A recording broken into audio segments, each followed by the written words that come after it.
São realmente complicadíssimas. Doutor Henrique Damasceno, tudo bem, querido? Grande advogado, está do nosso lado aqui também. A gente está acompanhando e aproveitar logo os copiões de novo pelas manifestações aí, querido Yuri. E mais uma vez queremos deixar aqui o nosso posicionamento imparcial com relação aos acontecimentos, né? A gente está aqui só reportando o que está acontecendo, mas a tirar algumas dúvidas. Por exemplo, questão de artigo 142, né?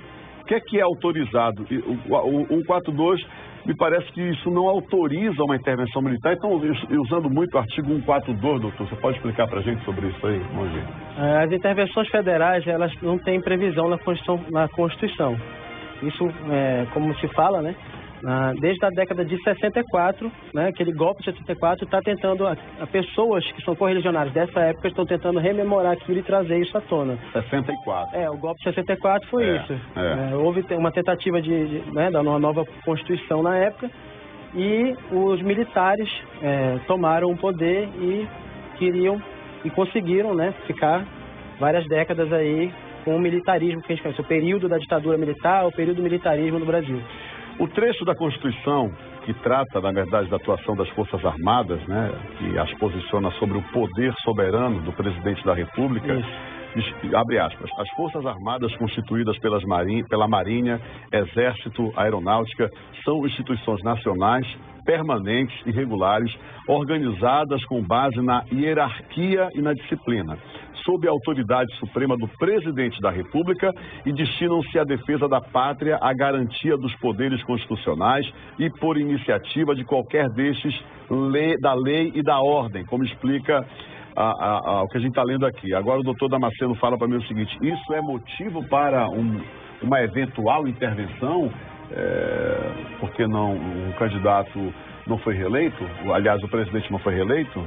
Olha, é cláusula pétrea, né, na nossa Constituição, se eu não me engano, no artigo 60, parágrafo 4º, está lá descrito na Constituição Federal da República Federativa do Brasil, desde 1988, as cláusulas pétreas. Uma delas é o voto, que ele é universal, periódico, e ele tem um efeito. O sufrágio em si, né, diz o professor consagradíssimo constitucionalista brasileiro Paulo Bonavide, ciência política, que o poder político ele não existe sem o povo e sem o território, são os 3 requisitos.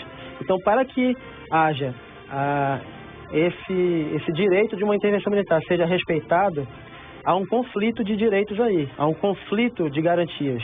Se as pessoas que foram à rua agora para dar sua opinião pública tomaram todas as vias bloqueadas de forma total, isso é inconstitucional, isso é ilegal. Como diz aqui mesmo, a intervenção só pode ocorrer se uma parte do país se declarar independente. Exatamente. E o que é crime, porque segundo a Constituição, a República Federativa do Brasil é uma união indissolúvel entre estados, municípios e o Distrito Federal. Essa indissolubilidade, ela é cláusula pétrea, está lá no parágrafo 4º. Indissolúvel, né? Isso, a indissolubilidade da República e dentro da União. Então, o que está acontecendo? É um direito constitucional, garantir o direito à opinião pública, o direito a manifestação é livre, a manifestação, né? Do livre pensamento. Nós estamos no Estado Democrático de Direito. Isso. O problema é que as ambulâncias, as pessoas que elas têm o direito de ir e vir, têm o direito à saúde, como é que a pessoa que vai estar trazendo algum doente dentro de uma ambulância precisa passar por uma determinada via, uma BR, atravessar aquele ponto onde tem a manifestação? Como é que eles vão conseguir? As outras pessoas têm os seus direitos constitucionais, a saúde, a pessoa que está lá, que vai para o hospital metropolitano, acabou de sofrer um acidente, como é que ela vai chegar no hospital se está lá bloqueado 100% daquela estrada? O golpe militar de 64 foi em cima desse artigo 142, porque na verdade a gente até passou, eu não sei se ainda tem, Yuri, aquela história toda contando aí como é que foi a questão do golpe militar, mas se tem aí, dá pra gente entender, porque é o seguinte, o Jânio Quadros, quando ganhou com a história do varre, vassourinha, que ele ia varrer a corrupção e tal, né, logo com a saída do Getúlio Vargas, que se matou, toda aquela história lá, do Estado Novo, né, que o Getúlio Vargas queria mandar no país durante não sei lá quantas décadas, queria ser presidente da República, e aí houve o Vassourinha, né, que foi o Jânio Quadros, né. O Jânio Quadros parece que depois não se deu bem, viajou na maionese, aí entrou o João Goulart. o João Goulart entrou e foi condecorar o Che Guevara, né? Foi lá, e aí o Castelo Branco olhou aquela presepada e disse, ih, rapaz, esse cara tá querendo trazer o comunismo pro país e tal. E quando o Vassourinha, o Jango, né, que é o João Goulart, tentou vir, já estava lá o Castelo Branco dizendo não, e prende todo mundo, e papapá, e teve um golpe militar. Isso foi uma intervenção ou não? Dentro da ciência política eu poderia assim dizer, só que a Constituição da época, se eu não me engano, a Constituição vigente da época era de 1946, que ela tinha brecha para isso, né? Agora o correto mesmo seria adentrar nessa época, voltar e analisar qual era a brecha constitucional que tinha. Como todo o arcabouço jurídico da época, ele segue a tendência ideológica do momento, com certeza, com absoluta certeza, as constituições de 1946 até a Assembleia Nacional Constituinte de 1985, né, que foi liderada pelo finado Ulisses Guimarães, finado Tancredo Neves, essa Constituição democrática, que foi o período que marcou o período da redemocratização do país. Quer ver? Bora entender? Vamos entender junto? Eu sei que você é professor da aula, mas vamos só para a gente poder ilustrar. Essa Constituição previa isso. Vamos lá, a militar. Vamos lá. Olha aí, ó. A ditadura militar, ou regime militar, foi um dos períodos mais polêmicos da história do Brasil. Mas para entendermos melhor, precisamos voltar lá para o governo de Jânio Quadros, em 1961. Com o lema de varrer a corrupção do país e instaurar os bons costumes, Jânio Quadros foi um cara bem contraditório. Ele era apoiado pela União Democrática Nacional, a UDN, partido centro-direita aliado a políticos dos Estados Unidos. Mas todo esse apoio acabou quando ele começou a tomar umas medidas meio suspeitas. Em plena Guerra Fria, Jânio condecorou Che Guevara, o líder da Revolução Socialista Cubana, retomou relações econômicas com países do bloco socialista e lançou umas leis sem sentido nenhum, como a proibição das chinhas de galo. Essas contradições incomodaram muito os setores militares e civis mais conservadores. Sendo assim, Carlos Lacerda, o principal representante da UDN, anuncia sem evidências que Jânio estava planejando um golpe de Estado. No dia seguinte mesmo, Jânio renunciou, o que daria posse a seu vice, João Goulart. Mas olha que situação. Nesse exato momento, João Goulart estava na China em um projeto de aproximação econômica com países socialistas, o que não ajudou muito sua imagem, né? Ainda tentaram mexer nos pauzinhos para que o presidente tivesse menos poder, estabelecendo o sistema parlamentarista por um tempo. Mas com a realização de um plebiscito, houve o retorno do presidencialismo. Como presidente, Jango conseguiu articular um movimento para tentar implantar reformas de base. Essa iniciativa tinha como objetivo reduzir a desigualdade social no Brasil, tendo como principais propostas manter 90% do lucro estrangeiro no Brasil, o que era chamado de Lei das Remessas de Lucro, e a Reforma Agrária. A Reforma Agrária é a redistribuição das terras de forma mais igual aos trabalhadores rurais. Mas espera aí, você tá doido, irmão? Esqueceu que são os grandes proprietários de terra que comandam o país? Essas medidas geraram muita treta com os grandes fazendeiros, empresários e parcelas conservadores, que chamavam Jango de comunista. Os Estados Unidos, ainda por cima, não ficou nem um pouco feliz com a maior intervenção do Estado brasileiro na economia, porque isso afetaria seus lucros e interesses políticos, além de condenar suas medidas sociais, que remetiam à doutrina socialista. É importante ressaltar que nesse período acontecia a Guerra Fria. Se você tem um vídeo bem maneiro aqui, mas enfim. Os Estados Unidos teriam muito que outros países da América Latina seguissem o exemplo de Cuba e estabelecessem uma revolução socialista. Por isso criou a Aliança para o Progresso, estimulando a formação de regimes militares de direita na América do Sul, com o objetivo de impedir a formação de revoluções socialistas na região. Dessa forma, com apoio e financiamento dos Estados Unidos, de empresários, intelectuais e políticos conservadores, em março de 1964, Castelo Branco emitiu uma circular afirmando que as medidas de Jango eram uma ameaça à segurança nacional. Assim, em 1º de abril, o general Olímpio Mourão Filho enviou tropas militares ao Rio de Janeiro e declarou a deposição de Jango, dizendo que agora a presidência do Brasil estava vaga. Tá vendo? Aí foi assim, foi o queixo. Hoje o Brasil vive outras circunstâncias, né? Tem algum abalo à segurança nacional, doutor? Então, o abalo à segurança nacional, ele se dá, assim como defende o cientista político Paulo Bonavides, respeitadíssimo, consagradíssimo.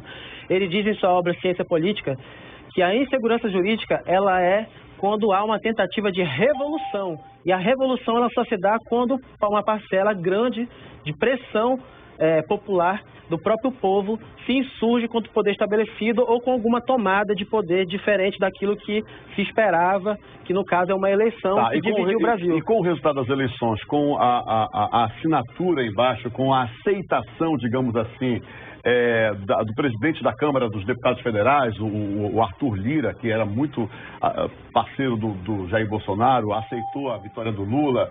O Rodrigo Pacheco, que é o presidente do Senado, também aceitou a vitória do ex-presidente Lula, né? Era ex, agora de novo ganhou para presidente. E o Alexandre de Moraes, junto com todos os ministros ali, você não percebe que não há uma orquestra para que se tenha uma intervenção ou anular a eleição do Lula?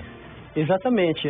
Desse ponto de vista da conjuntura dos três poderes, que qual sustentava Montesquieu, do livro do Espírito das Leis, Esprit de Droit, em francês, ele diz que é sustentado o nosso Estado democrático de direito por três poderes: o legislativo, o executivo e o judiciário. Então, se o judiciário, a cúpula máxima do judiciário, que é o Supremo Tribunal Federal, junto com o Congresso Nacional, que é a cúpula máxima entre Senado e Câmara de Deputados, lá em Brasília, não estão favoravelmente aderentes a essa ideia de golpe de Estado, porque da ciência política, quando a pirâmide de estratificação social de quem está no poder, ela decide se juntar com a revolução do povo, ela se encaixa, como é que se encaria o golpe? Quem está em cima pratica golpe, quem está embaixo pratica revolução. Essa situação só teria viabilidade se os outros dois poderes estivessem apoiando. Entendi. Inclusive, essa ideia se desfaz. E não houve, né? Não houve. Né? Essa Está ideia acontecendo até a transição nesse exato momento. Exatamente. Então, de forma internacional, assim como eu já lhe falei, outras questões nossas conversas, né, que você é um grande amigo meu, nas eleições, quando Donald Trump, lá nos Estados Unidos, perdeu a eleição... Já ia te perguntar, se compara a mesma história do Trump com Biden? Eu já tinha previsto, né, como a gente trabalha também com análise política, está dentro dos bastidores dos partidos políticos, a gente está de perto, conhece no ninho, conhece as causas, sabe até mais que o povo, inclusive por estar próximo da política. Então, eu já previ a queda do Bolsonaro quando o Donald Trump perdeu a reeleição para o Joe Biden. Porque o Brasil, queira ou não queira, ele sempre foi quintal dos Estados Unidos. Ele precisou de apoio dos presidentes norte-americanos. Então já se via uma certa tendência, por ser da ideologia política de direita, no Donald Trump, se assemelhou e agradou a família Bolsonaro, né? Tanto é que o Flávio Bolsonaro, o Eduardo Bolsonaro, eles sempre se identificam com uma boa relação com o Trump. O Trump pediu voto para o Bolsonaro agora, chegou a pedir, gravou um vídeo agora. E agora teve recentemente nas notícias internacionais sobre ligadas às eleições aqui do Brasil, o Joe Biden, que é o atual presidente dos Estados Unidos da América, ele já declarou que vai estar presente na cerimônia de posse do Luiz Inácio Lula da Silva, esse novo mandato aí de 2023 até os anos seguintes. Por sua análise, o senhor acha que é invisível, é inviável uma intervenção federal, uma intervenção militar? Não existe. A intervenção federal, constitucionalmente, ela não existe a nível de União, ela só existe a nível de Estado. A intervenção militar, ela é possível, e eu já provei isso, está lá no livro, na obra do doutor Sahid Maluf e do Paulo Bonavides. Mas em que momento ela é viável? Só seria se fosse tomada à força. Isso é antidemocrático e ilegal. E a previsão constitucional não há. Só haveria uma pressão se eles tomassem o poder. Vamos supor que o exército ficasse do lado do Bolsonaro e reunisse todo mundo. Bora se rebarbar e bora sair logo invadindo. E estou dando uma só. Estou ilustrando aqui. Não vão dizer que eu estou... pelo amor de Deus. Mas exatamente. A nossa opinião... Vamos aqui apenas ilustrar uma historinha. Hipoteticamente. Hipoteticamente. Os Estados Unidos iriam se meter? Com certeza. Os países iriam se meter, a ONU iria se meter nisso? Juridicamente, a gente tem que, nesse campo, se houvesse uma insegurança jurídica total, uma guerra civil que é provocada... Uma desordem total. Né? Pelo Brasil, ele está situado tem uma das cadeiras oficiais na Organização das Nações Unidas, que é a ONU. Relações econômicas também, A solução jurídica viria do campo não do direito constitucional, mas do direito internacional, pois a ONU iria ter que intervir no Brasil. Eu acho que o Bolsonaro hoje ele aceita a derrota. Diante de todo esse panorama, que inclusive até como diria a minha afinada avó Bete dos Santos Cruz, que ela chegou a dar aula, né, de História no Paz de Carvalho, ela dizia que os Estados Unidos, por ser a polícia do mundo, ele é que deu a última palavra, né, de forma internacional, através de um mecanismo jurídico. O Biden já disse que vem para posse do Lula, os Estados Unidos já está assinando embaixo que mais uma vez vê a veracidade. Até porque, Jefferson, a história é um profeta que olha para trás. O poeta alemão Heinrich Heine dizia isso. Qual é essa profecia que olha para trás que a gente pode lembrar? Quando Donald Trump perdeu as eleições para o Joe Biden, da última vez que eu vim aqui, faz 2 anos já, e eu comentei sobre as eleições. Ele não aceitou, e ainda ele fez a mesma coisa que o Bolsonaro e alguns correligionários do bolsonarismo estão fazendo. Alguns estão respeitando, que estão tomando vias parciais. Essa é a solução jurídica, uma ponderação de direitos. A opinião pública está lá resguardada o direito. E quem não está respeitando, quem bloqueia de forma integral as vias, você está cometendo crime. Não faça isso. Você quer ter o seu direito à opinião pública resguardado? Tome somente metade das vias. Isso quem defende é quem tem doutorado em Direito Constitucional pela PUC, a professora Flávia Piovesan, pela PUC São Paulo. Ou seja, respeitar a liberdade de vida das outras pessoas. Porque juridicamente nós temos conflitos, colisões de princípios constitucionais. Inaudita altera parte do latim. Obrigado, doutor. Já terminou o nosso horário. Vai lá com o Patrick. Pode ir lá, doutor. Muito obrigado, doutor Damasceno. E agora é hora de fazer o sorteio. Vamos embora. É o Vale Gás pra galera. Muito boa, uma aula aqui do professor, hein? Advogado bom pra caramba, Henrique Damasceno. Bora. Opa!